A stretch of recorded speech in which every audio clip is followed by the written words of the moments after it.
రోజు పిల్లలను చూసి ఏడ్పు తప్ప బ్రతుకులో నవ్వనేది నీ జీవితంలో లేకుండా అయిపోయిందేమో.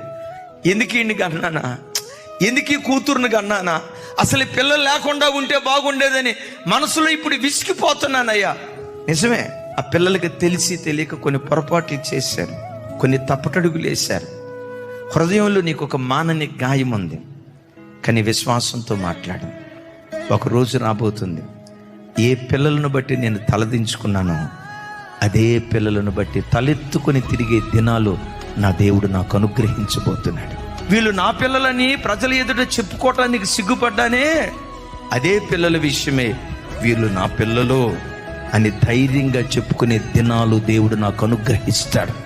నా పిల్లల తల మీద ఉన్న శాపపు కాడి దేవుడు విరగొడతాడు.